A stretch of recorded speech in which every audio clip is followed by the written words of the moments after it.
من الشيطان الرجيم. بسم الله الرحمن الرحيم. وتلك حجتنا آتيناها إبراهيم على قومه نرفع درجات من نشاء إن ربك حكيم عليم. ووهبنا له إسحاق ويعقوب كلا هدينا ونوحا هدينا من قبل ومن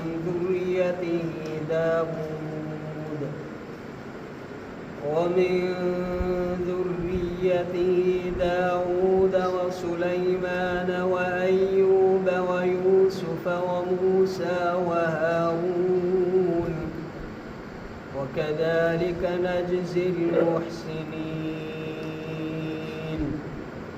وزكريا ويحيى وعيسى وإلياس كل من الصالحين وإسماعيل واليسع ويونس ولوطا وكلا فضلنا على العالمين. ومن آبائهم وذرياتهم وإخوانهم واجتبيناهم وهديناهم إلى صراط مستقيم. ذلك هدى الله يهدي به من يشاء من عباده ولو أشركوا لحبط عنهم ما كانوا يعملون. أولئك الذين آتيناهم الكتاب والحكم والنبوة فإن يكفر بها هؤلاء فقد وكلنا بها قوما ليسوا بها بكافرين. أولئك الذين هدى الله فبهداه مقتده. قل لا أسألكم عليه أجرا إن هو إلا ذكرى للعالمين. صدق الله العظيم.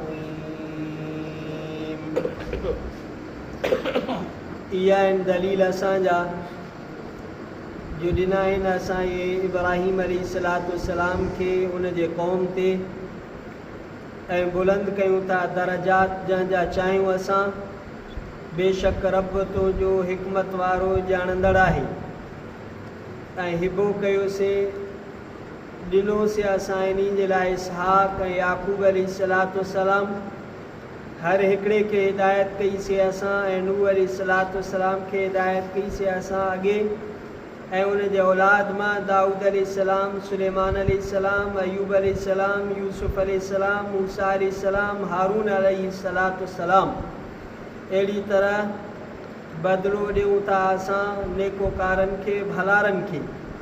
ऐं ज़करिया अलैहिस्सलाम, यहया अलैहिस्सलाम, ईसा अलैहिस्सलाम ऐं इलियास अलैहिस्सलाम समूरा नेकोकारनि मां भलारनि मां सालिहनि मां हुया। ऐं इस्माइल अलैहिस्सलाम ऐं यसा अलैहिस्सलाम ऐं यूनुस अलैहिस्सलाम ऐं लूत अलैहिस्सलाम समूरनि खे फ़ज़ीलत ॾिनीसीं असां जहाननि वारनि ते। ऐं इन्हनि जे अबनि खां, इन्हनि जे औलाद खां, इन्हनि जे भाइरनि खां ऐं चूंडियोसीं असां इन्हनि खे ऐं हिदायत कईसीं असां इन्हनि खे सिधे रस्ते जे तरफ़। इहा आहे अल्लाह जी हिदायत करे थो इन सां जंहिंखे चाहे पंहिंजे ॿारनि मां। ऐं जेकॾहिं शरीक बणाइनि हा त चट थी वञनि हा इन्हनि खां जेको अमल कंदा हुया। इहे उहे आहिनि जिन खे असां किताब ॾिनो आहे ऐं पैगम्बरी ॾिनी आहे ऐं नबूवत ॾिनी आहे, शरीयत ऐं नबूवत ॾिनी आहे। पोइ जेकॾहिं इनकार कंदा इन्ही जो इहे पोइ बेशक मुक़ररु कयोसीं असां इन सां अहिड़ी क़ौम खे जेका नाहे इनकार कंदड़ नाहे काफ़र। इहे उहे आहिनि जो हिदायत कई अल्लाह ताला, पोइ इन्हनि जे हिदायत जी पैरवी कर तूं।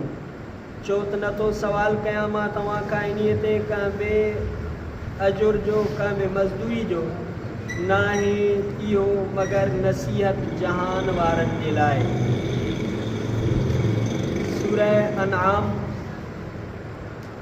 9 रुकू ऐं 7 सिपारे जो 15 रुकू, आयत नंबर 82 खां आयत नंबर 90 ताईं क़ुरान शरीफ़ जे हिन मुकम्मल रुकू जी तिलावत कईसीं ऐं उन जो लफ़्ज़ी तर्जुमो पढ़ियोसीं। इन्हनि आयात जो तफ़सीर मआरिफ़ुल क़ुरान जुल्द नंबर 3 सफ़ो नंबर 387। अल्लाह ताला फरमाए त इब्राहीम अलैहिस्सलाम पंहिंजे क़ौम जे मुनाज़िरे में उनखे खुली फ़तह थई, उन्हनि खे लाजवाब करे छॾियईं। इहो असांजो इनाम हुयो जो उनखे सही नज़रियो अता कयोसीं, उनखे वाज़े दलाइल ॿुधायासीं, कंहिंखे पंहिंजे अक़ुल ऐं फ़हम तक़रीर ऐं ज़ोरे ख़िताबत ते नाज़ न हुजणु घुरिजे, बल्कि अल्लाह जी मदद ऐं आनियत खां सवा कोई बि फ़तह कंहिंखे नथी मिली सघे। सिर्फ़ु अक़ुल ऐं इदराक हक़ाइक़ काफ़ी न आहिनि, बल्कि अल्लाह ताला जी मदद ऐं ताउन ज़रूरी आहे फ़तह ऐं कामयाबी जे लाइ। अल्लाह ताला फरमायो, जंहिंजा दरजात असां चाहियूं त बुलंद कयूं था, ऐं हज़रत इब्राहीम अलैहिस्सलाम खे पूरे आलम में ऐं क़यामत ॾींहुं अचण वारे नसलनि में ख़ासि इज़त ऐं मक़ाम अता कयोसीं। यहूदी, नसरानी, मुसलमान, बुधमत वग़ैरह सभु जा सभु उन जे तक़दुस जा क़ाइल, उन जा तज़ीम कंदा हलंदा अचनि था। इहो सभु अल्लाह ताला जो इनाम ऐं फ़ज़ुल ऐं महिरबानी आहे। उन खां बाद जे 6 आयतुनि में 17 अंबिया अलैहिमुस्सलावात व तस्लीमात जी फ़हरिस्त अल्लाह ताला ॻणाई, जिन में बाज़ हज़रात इब्राहीम अलैहिस्सलाम जा आबा व अजदाद आहिनि ऐं अक्सर उन जी औलाद आहिनि, ऐं बाज़ उन जा भाइर ऐं भाइटिया आहिनि। इन आयतुनि में हिकु तरफ़ अल्लाह ताला इन्हनि हज़रात जो हिदायत ते हुजणु, साले हुजणु, सिराते मुस्तक़ीम ते हुजणु बयानु फ़रमायो, ऐं हीअ बि बयानु फ़रमायो त इन्हनि खे अल्लाह ताला पंहिंजे दीन जी ख़िदमत जे लाइ मुंतख़ब ऐं क़बूल फ़रमायो। ॿिए तरफ़ इहो अल्लाह साईं ॿुधायो त इब्राहीम अलैहिस्सलाम अल्लाह जे राह में पंहिंजे पीउ, पंहिंजे बिरादरी, पंहिंजे वतन खे छॾियो हुयईं त अल्लाह ताला आख़िरत जा दरजात आलिया दाइमी ऐं बेमिसाल राहतुनि सां पहिरियों दुनिया में उनखे पंहिंजे बिरादरी खां वधीक बहितर बिरादरी अता फ़रमाई, वतन खां वधीक बहितर वतन अता फ़रमायो, शर्फ़ अज़ीम अता फ़रमायईं, जो हज़रत इब्राहीम अलैहिस्सलाम खां बाद क़यामत ॾींहुं जेतिरा अंबिया ऐं रसूल मबूस कया विया, उहे सभु उन जे औलाद मां हुया। हिकु शाख हज़रत ईसाक अलैहिस्सलाम खां हले थी, उन में तमामु अंबिया बनी इसराइल आया, ऐं ॿी शाख जेका हज़रत इस्माईल अलैहिस्सलाम खां हले थी, उन में सैयदुल अव्वलीन वल आख़िरीन नबीउल अंबिया ख़ातमुन नबीन सल्लल्लाहु अलैहि वसल्लम पैदा थिया। ऐं इहे सभई हज़रात हज़रत इब्राहीम अलैहिस्सलाम जी ज़ुरियत मां आहिनि, औलाद मां आहिनि। उन मां इहो बि मालूम थियो, अगरचे इज़्ज़त ऐं ज़िल्लत ऐं नजात ऐं अज़ाब जो असुल मदार इंसान जे पंहिंजे ज़ाती अमाल ते आहे, पर आबा अजदाद में कंहिं जो नबी वली हुजणु या औलाद में उलमा ऐं सुलहा जो हुजण बि हिकिड़ी अल्लाह ताला जी वॾी नेमत आहे, ऐं उन सां बि इंसान खे फ़ाइदो पहुचे थो। इन्हनि 17 अंबिया अलैहिमुस्सलाम व तस्लीमात जिन जी फ़हरिस्त आयात मज़कूरा में ॾिनी वई, उन्हनि मां हिकिड़ो हज़रत नूह अलैहिस्सलाम हज़रत इब्राहीम अलैहिस्सलाम जो जद्द अमजद हुयो, माना ॾाॾंग मां हुयो। बाक़ी सभु उन जी ज़ुरियत आहे, औलाद आहे। ज़ुरियत में दाऊद अलैहिस्सलाम, सुलेमान अलैहिस्सलाम। उन में हिकिड़ो इहो सुवाल पैदा थींदो आहे त ईसा अलैहिस्सलाम जे बारे में बि अल्लाह ताला फ़रमायो त उन जे औलाद मां आहे, उहो त बिना पीउ जे अल्लाह ताला जे हुकुम सां पैदा थियो हो। हज़रत इब्राहीम अलैहिस्सलाम जे दुख्तरी माना न्याणियुनि वारी औलाद मां हुयो, पोटो न हुयो त ॾोहिटो हुयो, तंहिंजे करे उनखे ज़ुरियत चवणु सही आहे, ॾोहिटाण। उनजो जवाबु उलमा फ़ुक़हा इहो ॾिनो आहे त लफ़्ज़ ज़ुरियत पोटनि ऐं ॾोहिटनि ॿिन्ही खे शामिल आहे। उन मां इस्तदलाल हिन तरह सां बि आहे त हज़रात हसनैन करीमैन रिज़वानुल्लाह अन्हुमा नबी सल्लल्लाहु अलैहि वसल्लम जे दुख्तरी औलाद मां हुया। हज़रत फ़ातिमतुज़ ज़हरा रज़ी अल्लाहु तआला अन्हा जा साहिबज़ादा हुया, नबी सल्लल्लाहु अलैहि वसल्लम जे आल में हुया, नबी सल्लल्लाहु अलैहि वसल्लम जे औलाद में हुया, तंहिंजे करे ॾोहिटाण बि औलाद में ईंदी आहे। ॿियो सवाल इहो आहे त हज़रत लूत अलैहिस्सलाम जे मुतलिक़ आहे त उहो औलाद में न हुयो बल्कि हज़रत इब्राहिम अलैहिस्सलाम जो भाइटियो हुयो। उनजो जवाब बि वाज़िह आहे त उर्फ़ में चाचे खे पीउ ऐं भाइटे खे पुटु चवण बि आम आहे। चाचे खे के पीउ सॾींदा आहिनि ऐं भाइटे खे के पुटु सॾींदा आहिनि, तंहिंजे करे अलाह ताला उनखे बयानु फ़रमाए त हज़रत इब्राहिम अलैहिस्सलाम जे औलाद मां हुयो। हज़रत ख़लीलुल्लाह अलैहिस्सलाम ते इनामात इलाहिया बयानु फ़रमाए। हिकु तरफ़ त क़ानून कुदरत ॿुधाए, जेको शख़्स अल्लाह ताला जे राह में पंहिंजे महबूब शयुनि खे क़ुर्बान करे थो, अल्लाह ताला उनखे दुनिया में बि उन खां बहितर शइ अता फ़रमाए थो। ॿिए तरफ़ मुशरिकीन मक्का खे इहे हालात ॿुधाए करे इन तरफ़ हिदायत करणु मक़सूद ही त तव्हां माण्हू मुहम्मद सल्लल्लाहु अलैहि वसल्लम जी जेकर ॻाल्हि न मञींदो त ॾिसो जिन खे तव्हां सभ खां वधीक मुअज़्ज़ज़ था मञो, हज़रत इब्राहिम अलैहिस्सलाम ऐं उनजो पूरो ख़ानदान, उहे सभई इन दग ते हलंदा आया आहिनि। क़ाबिल इबादत सिर्फ़ु ज़ात हिकिड़ी अलाह जी आहे, उन सां कंहिंखे इबादत में शरीक करणु, उनजी मख़सूस सिफ़ात में उनखे शरीक करणु कुफ़्र ऐं गुमराही आहे। 8वीं आयत में अल्लाह ताला नबी सल्लल्लाहु अलैहि वसल्लम खे तसल्ली ॾींदे फ़रमाया फ़इन यकफ़ुर बिहा हाउलाए फ़क़द वक्कलना क़ौमन लैसू बिहा बिकाफ़िरीन।